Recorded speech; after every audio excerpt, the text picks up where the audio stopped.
दुनिया का गुस्सा अब पूरी तरह बेकाबू हो चुका था। वह तेज तूफान की तरह फरियाल के घर में घुसी और आते ही उसने फरियाल का गिरेबान पकड़ लिया। उसकी आंखों में जलन, नफरत और बदले की आग साफ दिखाई दे रही थी।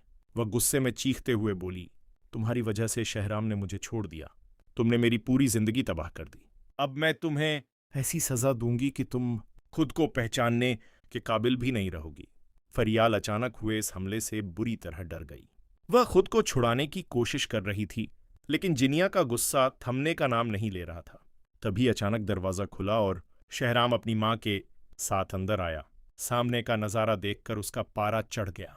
उसने तुरंत जिनिया का हाथ फरियाल से छुड़वाया और जोर से पीछे धक्का दे दिया। जिनिया लड़खड़ाती हुई जमीन पर जा गिरी। शहराम गुस्से में गरजते हुए बोला, बस जिनिया, अब बहुत हो चुका।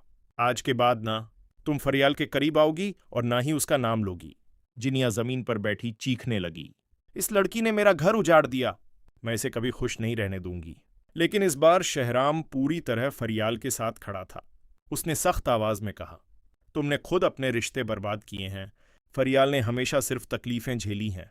इसके बाद शहराम ने सबके सामने फरियाल का हाथ थाम लिया। उसकी आंखों में पछतावा भी था और सच्चा प्यार भी। उसने धीमी लेकिन मजबूत आवाज में कहा, फरियाल, मैंने तुम्हारे साथ बहुत गलत किया, लेकिन अब मैं हर गलती सुधारना चाहता हूं। क्या तुम मुझसे निकाह करोगी? मैं चाहता हूं कि आज से हमेशा के लिए तुम मेरी जिंदगी का हिस्सा बन जाओ। यह सुनते ही जिनिया के होश उड़ गए। वह कभी हंसने लगी तो कभी रोने लगी। वह पागलों की तरह चिल्लाई, नहीं, शहराम सिर्फ मेरा है, वह किसी और का नहीं हो सकता। मगर अब फैसला हो चुका था। शहराम ने गार्ड को इशारा किया और जिनिया को वहां से बाहर निकाल दिया गया। दूसरी तरफ फरियाल की आंखों में खुशी और दर्द दोनों के आंसू थे, क्योंकि आखिरकार शहराम ने पूरी दुनिया के सामने उसका साथ चुन लिया था।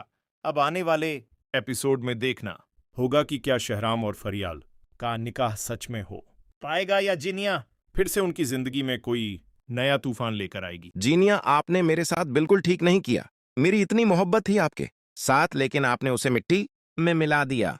फिर शहराम जीनिया का हाथ पकड़कर उसे अपने घर से धक्के मारकर निकाल देता है। उधर जब सीरत बेगम को पता चलता है कि उसकी बेटी अपने ससुराल से निकलकर घर आ गई है, तो वहां पर जीनिया महक का जीना मुहाल करने की ठान लेती है। उसे यह पता होता है कि अब महक का बच्चा किस तरह गिराना है। अपना घर खराब करने के बाद भी उसे चैन नहीं मिलता। वह समझ जाती है कि अब वह महक और फरियाल को बिल्कुल चैन से नहीं जीने देगी। दूसरी तरफ जालार भी फैसला कर लेता है। सास बहू का झगड़ा एक तरफ और ऊपर से बहन भी घर आ जाती है, तो वह तंग आकर कहता है कि अब मैं अपनी बीवी महक को लेकर इस घर से कहीं और शिफ्ट हो जाऊंगा। अब महक यहां और नहीं रह सकती, क्योंकि रोज नया ड्रामा हो रहा है। इसी वजह से जलार महक से कहता है कि सामान पैक करो, आज ही हम यह घर छोड़कर जा रहे हैं।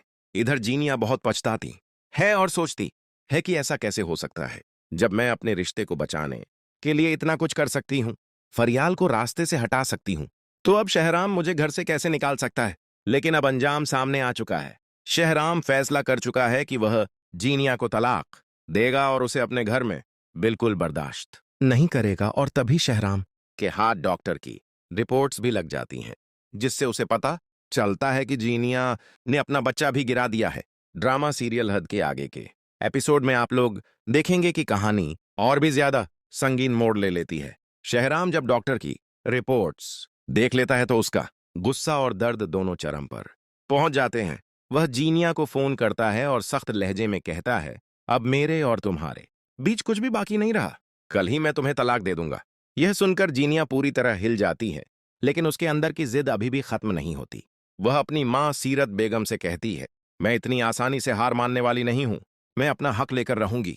उधर महक और झालार नया घर ढूंढ लेते हैं और वहां शिफ्ट होने की तैयारी शुरू कर देते हैं। महक थोड़ी परेशान होती है, लेकिन जालार उसे हिम्मत देता है, अब कोई हमें परेशान नहीं करेगा, यह हमारी नई जिंदगी की शुरुआत है। लेकिन जैसे ही सब कुछ ठीक होने लगता है, वहीं जीनिया अपनी अगली चाल चल देती है। वह एक नकली हादसे का प्लान बनाती है ताकि महक को नुकसान पहुंचा सके। दूसरी तरफ फरियाल को किसी तरह जीनिया के इस प्लान की भनक लग जाती है।